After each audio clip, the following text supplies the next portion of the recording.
ఈ 9 నెలల కాలంలో పోనీ ఉద్యోగాలు ఎంతమందికి ఇచ్చారు, ఉద్యోగాల పరిస్థితి ఏమిటి అని కూడా కాస్త ఒకవైపు అటువైపు చూస్తే ఒక్క కొత్త ఉద్యోగం ఇచ్చిన దాఖలాలు లేవు, కానీ ఊడగొట్టిన ఉద్యోగాలు మాత్రం ఏకంగా 2,60,000 ఉద్యోగాలు, వాలంటీర్ల ఉద్యోగాలు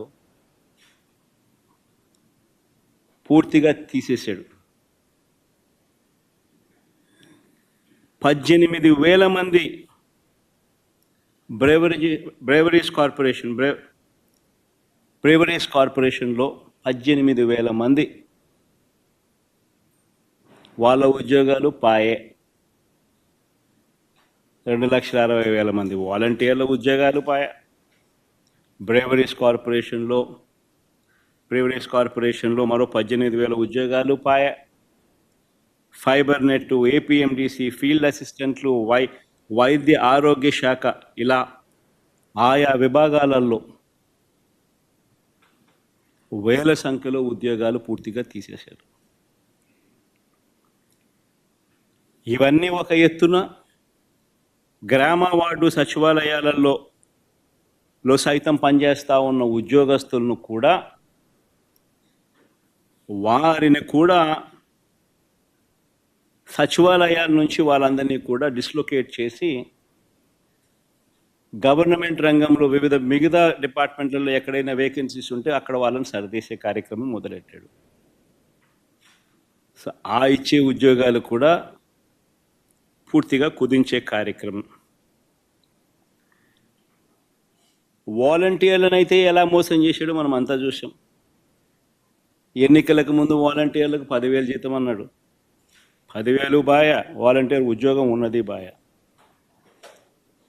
పోనీ ఉద్యోగస్తులనైనా అంత బాగా చూసుకున్నాడంటే వాళ్ళను మోసమే. ప్రభుత్వం వచ్చిన వెంటనే ఆయన మేనిఫెస్టో ఒకసారి చూస్తే, ఆయన మేనిఫెస్టో ఆయన ఇచ్చిన 143 హామీలు ప్రభుత్వం వచ్చిన వెంటనే అయ్యారన్నాడు. ఇంటరిమ్ రిలీఫ్ ఇంతవరకు 9 నెలలు అయింది. రూపాయి పెంచింది, రూపాయి ఇచ్చి పుణ్యం కట్టుకున్న పాపాను పోల. 9 నెలలు అయిపోయింది. ఉద్యోగులకు మెరుగైన పిఆర్సీ అన్నాడు.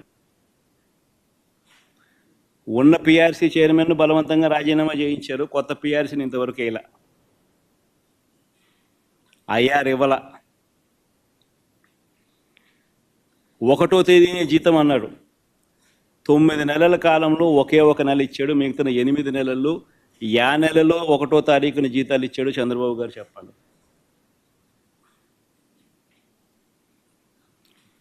3 డిఎల్ పెండింగ్, ట్రావెల్ అలవెన్సులు pending, surrender leave pending, medical reimbursement అన్నీ పెండింగ్. చివరికి ఉద్యోగస్తులకు సంబంధించిన జిఎల్ఐలు, జీపీఎఫ్లు కూడా తాను వాడేసుకుంటా ఉన్నాడు.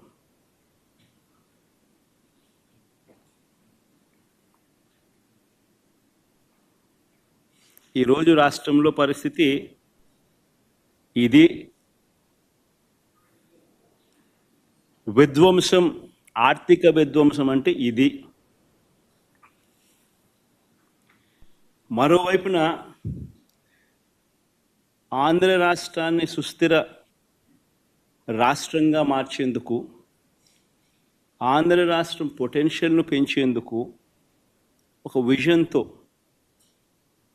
రాష్ట్రానికి తన సొంత వనరులు పెరిగేలా శాశ్వత ప్రాతిపదికన రాష్ట్రం మెరుగ్గా ఉండేందుకు పోర్ట్ బేస్డ్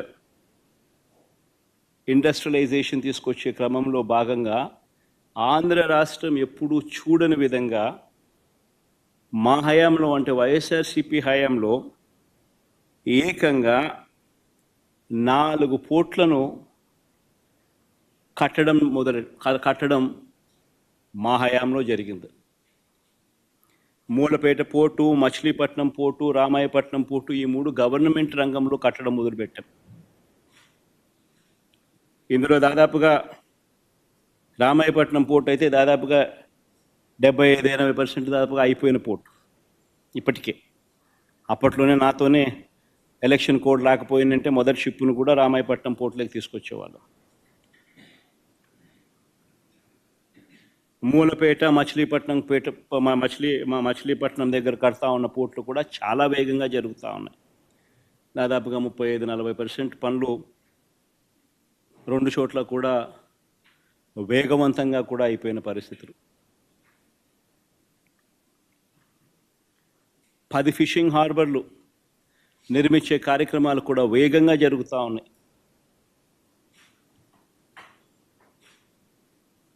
అందులో 1-2 నా హయాం మన హయాంలోనే ప్రారంభోత్సవం కూడా చేసాం.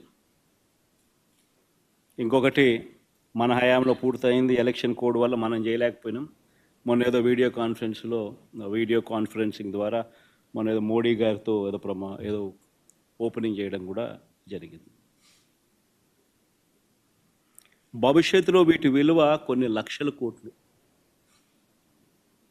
నాగార్జున సాగర్ లాంటి ప్రాజెక్టు, శ్రీశైలం లాంటి ప్రాజెక్టులు ఈరోజు కట్టాలంటే సాధ్యమయ్యే పని కూడా కష్టమే. అన్నన్ని వేల కోట్ల రూపాయలు, లక్షల కోట్ల రూపాయలు ఒక్కొక్క ప్రాజెక్ట్ ఖర్చు అవుతుంది. పోలవరం మన కళ్ళ ముందనే చూస్తూ ఉన్నాం, ఎన్ని వేల కోట్ల రూపాయలు అవుతా ఉందో. సిమిలర్లీ గవర్నమెంట్ రంగంలో నిర్మిస్తూ ఉన్న ఈ పోర్టులు, ఈ ఆస్తుల కల్పన, ఇవన్నీ కూడా అంతే.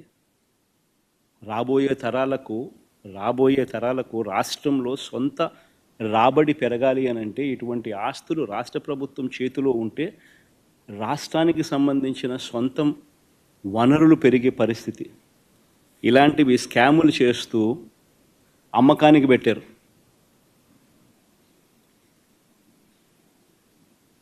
ఆల్రెడీ ఫైనాన్షియల్ టైఅప్ అయిపోయి ఉన్న ప్రాజెక్టులు ఇవన్నీ. ఎవరు దీనికోసం ఫైనాన్సెస్ కోసం ఎతకాల్సిన పర్లా. ఆల్రెడీ డబ్బులు వచ్చి బ్యాంకుల్లో డబ్బులు వచ్చి మారిటైమ్ బోర్డ్ అకౌంట్లో కూర్చొని ఉన్నాయి. బ్యాంకులు ఆల్రెడీ టైఅప్ చేస్తున్నాం. ఊరికి డబ్బులు డ్రా చేసుకుంటా కంప్లీట్ చేసేస్తా పోతా అంటే ఈ సంవత్సరంలో రామాయపట్నం పూర్తిగా ప్రారంభోత్సవం చేసేయచ్చు. మిగతాది వితిన్ 1 ఇయర్లో, వితిన్ 1.5 ఇయర్లో మిగతా 2 కూడా పూర్తయిపోతాయి. ఫిషింగ్ హార్బర్ల పరిస్థితి అంతే. అయినా అలాంటివి అమ్ముతున్నారు స్కాములు చేస్తూ. 17 మెడికల్ కాలేజీలు మేము కట్టడం మొదలుపెట్టాం. మన రాష్ట్రానికి ఉన్న biggest problem is tertiary care. ఈ టెరిషరీ కేర్ అన్నది మన రాష్ట్రం హైదరాబాదు, బెంగళూరు, చెన్నై వంటి రాష్ట్రాలు, పెద్ద నగరాలు మనకు లేనందువలన టెరిషరీ కేరు మన ప్రజలకు జిల్లా హెడ్ క్వార్టర్స్లో అందుబాటులోకి తీసుకొని రావడం కష్టం. ప్లస్ హైదరాబాదు, బెంగళూరు, చెన్నై వంటి నగరాలు మనకు లేనందువలన ప్రైవేట్ పెట్టుబడులు ఉత్సాహంగా వచ్చి పెట్టే పరిస్థితి కూడా కష్టం. సో పేదవాడికి ఎక్కడైనా మల్టీ స్పెషాలిటీ హాస్పిటల్స్ అందుబాటులోకి రావాలి అని అంటే గవర్నమెంట్ పూసుకొని పేదవాడు ఇబ్బంది పడకూడదు అన్న ఆరాటంతో, ఎందుకనంటే ఉట్టి హాస్పిటల్ వైబిలిటీ రాదు.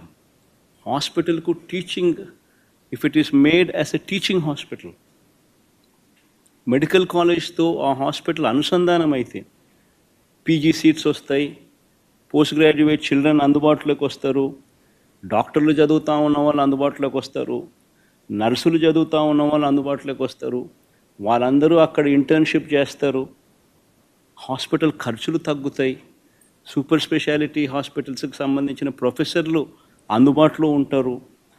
ఇవన్నీ దృక్పథంతో 17 మెడికల్ కాలేజీలు, ప్రతి పార్లమెంటుకు ఒక మెడికల్ కాలేజ్ ఉండేట్టుగా వాటినన్నింటినీ జిల్లా హెడ్ క్వార్టర్స్ని వాటినన్నింటినీ జిల్లాలుగా చేసి, ప్రతి పార్లమెంటును ఒక జిల్లాగా చేసి 17 కొత్త మెడికల్ కాలేజీలు మేము శ్రీకారం చుడితే, అందులో 5 మెడికల్ కాలేజీలు మేము అప్పటికే ప్రారంభోత్సవం చేస్తే,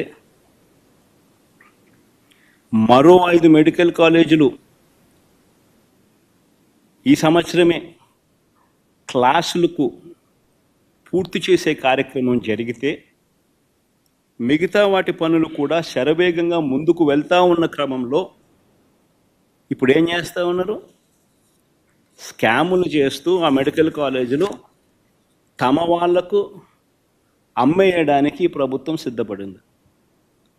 ఆశ్చర్యం కలిగించే విషయం, కేంద్ర ప్రభుత్వం బడ్జెట్లో 75